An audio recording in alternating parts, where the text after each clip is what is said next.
got so upset that because of Ayane's, okay, because we were just talking about Ayane and her BS, right? Right. So one of the players played against Ayane, got so upset and left mid-game. Yes, one of the best players that won a tournament. So, right? so Lapido was here yesterday. Okay. And he won GVN. Yes, he won GVN. Right. He was playing against Carl, Perfect Legend, and he beat Carl.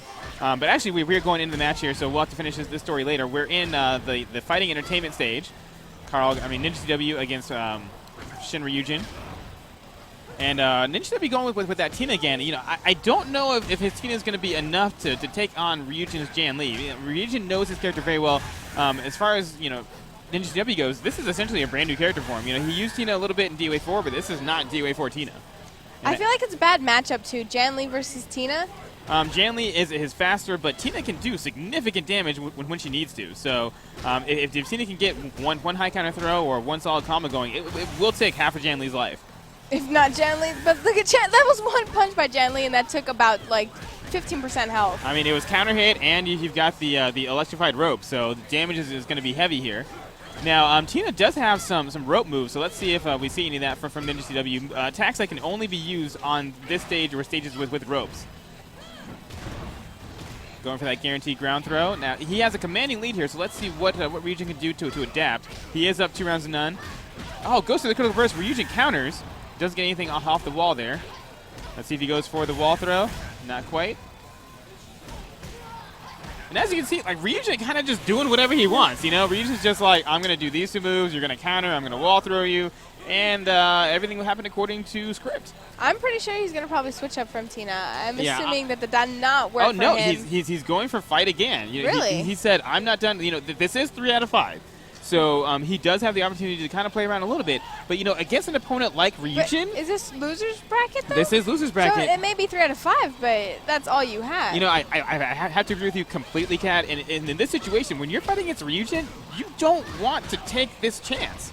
You know, he has Genfu in his pocket. He has Ayane in his pocket. He just saw Perfect Legend take down Ryujin with relative ease using Ayane, and yet he sticks with Tina. I've really got to question that choice by NinjaCW.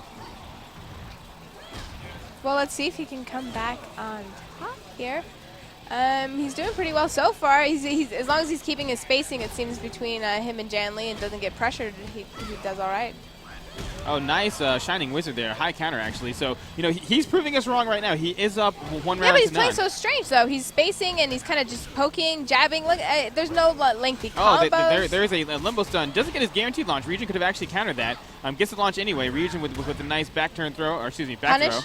Was that a punish? It looked like it was a punish, but honestly, I'm not paying close enough attention to tell you. I think it was a punish. Ryujin with Dragon, let's see what he follows up with. Oh, nice counter, but you know, I guess that forward punch was out of range because that should have countered it. Goes the critical burst into the Dragon Kick. I've got to assume that was an inhibitor. I can't imagine he wanted a Dragon Kick there. Could have gotten way more damage. And if he continues this should do it. See, the thing is that he did that Dragon Gunner. He could have launched and gotten more damage, possibly killed her. Well, what I'm thinking is that Dragon Kick was not what he wanted. He probably wanted a 9K and accidentally rolled forward. And I've got to assume that. There's no way he would want to do a Dragon Kick in that situation. Evens up the life here. Looks like he's going to go for a critical burst. He doesn't. He just goes for the knockdown instead. Nice sidestep. I'm noticing, too, that Ryujin, he doesn't really utilize the DOA5 mechanics with the sidestepping. Well, he has been using Jan Lee's sidestep punch, which is 0 unblock and tracks. Mm-hmm. It's hard to tell because it's the same as one of the other attacks. So if you're not really paying close attention, you won't catch that sidestep first. And with the action moving as quickly as it is, I can definitely see not seeing that. But I'll point it out as soon as I see it. He is using it just because, you know, it sidesteps and it's 0 unblock. So Ryujin now, let's see if he can come back, because that was a pretty commanding win by NinjaCW in the last match. Just backing away, just, you know, letting Jan Lee have... that was definitely going to be a Shining Wizard, but Ryujin said, no, I know what you're going to do. Goes for the critical burst, doesn't quite get it. NinjaCW just moving forward. Yeah, you know, just trying to apply... Block, it's that mental pressure game, you know, that I'm going to walk forward and you better do something. Almost baiting him in to try and do something, but it didn't work out for him. This is going to be a half-life combo. NinjaCW now down to less than 50%. Nice whiff punishment there. Once again, goes for it a second time. And just excellent spacing right now. Interrupts the jumping butt booty bump, whatever you want to call it. Into a dragon kick for a great. That was a very commanding round for Ryujin there. And it's really risky to do that dragon kick, so it's always interesting to see that thing come out. You know, but if the opponent's not looking for it, it hits unblockable, so... Yeah, but he also had all health, so he could be risky. Exactly, and he doesn't quite interrupt the booty bump that time. Now, NinjaCW on the verge of a great, and he does get it, so we get back-to-back greats. It's almost like these players are just going at each other, They're like, whatever, I get a great on you, you get a great on me. There doesn't seem to be much consistency between the fights. Like, first he was spacing, now Tina's all in his face. So there's kind of a inconsistent pattern between the players here, but that's adaptation, I'm assuming. And it looks like Ryujin not quite getting his critical burst combos off like he was before. Goes for the knockdown into the guaranteed low hit. Almost like he's going for a drag kick. Oh, if that had connected, that would have been probably it for Tina. Nice sidestep. There's that sidestep. Goes into the power blow. I've got to imagine that NinjaCW was trying to counter that or sidestep it or something, just reacted too late and got caught with it, losing that match. That's going to put Ryujin up 2-1. I've got to imagine that he's gonna go fight again. He wants to go out using Tina. Right. NinjaCW came in here. He is adamant. He's going to use Tina. He doesn't want to switch up to use Ayane. He doesn't want to switch up to use Genfu. He doesn't want to switch up to use Bass or Jianli, all characters that he's very capable of using. He said, I'm going to stick with Tina. When they're doing that power blow selection like he had in that last game, is there a difference between choosing a trash can or a car or a wall? It depends on the actual stage. So certain stages will have different environmental hazards. For example, if it's an electrified fence compared to a regular wall. Or the RPG in the stage or exactly, the tank. Like in those situations you can get more damage. If it's just a regular wall hit, all standard wall hits do the same 10 points of damage.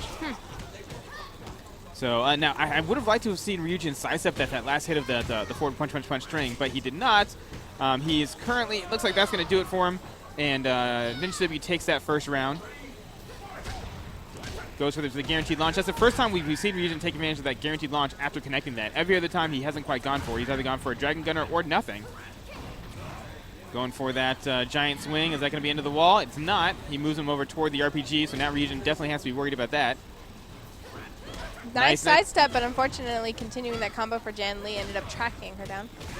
Yeah, now the interesting thing about the sidestep in DOA is it's only evasive for 18 frames, and then the character has 10 frames of vulnerability, which means that after the initial 18 frames, you can hit them during that sidestep. Nice whiff punishment. Going for the dragon kick. I guarantee you NinjaCW was not expecting that dragon kick, but now Ryujin's back is to the wall. However, he has NinjaCW stunned. Goes for the critical burst, gets countered. Definitely, we're going to see some spacing here. Nice sidestep kick. He's going to go for critical burst himself. Goes for the launch instead. Into the RPG? No. And see, in that situation, I would have liked to have seen something into the RPG to get that extra bit of damage. Could have got a ground throw there, did not go for it. Nice sidestep, but gets into the stumble stun anyway. Tries to go for a critical burst a little early, but going to wrap up the round anyway. Now, that's really doing too much damage, too. Every time he's sidestepping and getting tracked by the second combo hit, he has to learn to either avoid sidestepping or just sit there and block until he can attack. But there's the RPG hit for roughly 35% damage. And at this point, NinjaCW must win. If he loses this, he is out of the tournament and takes third place. Goes first for the air throw for some decent damage. He's got Ryujin's back to the wall. Goes for the if he wake up kick evasion option. Ryujin doesn't fall for it. Let's see what he can do here. Interesting thing between both players too is that they kind of delay each stun to see how the player's going to react. Exactly. And you can tell that's a high-level thing. Exactly. They're absolutely trying to bait out those throws. But there we have Shin Ryujin taking down NinjaCW. He's going to take third place. The crowd here giving him a round of applause.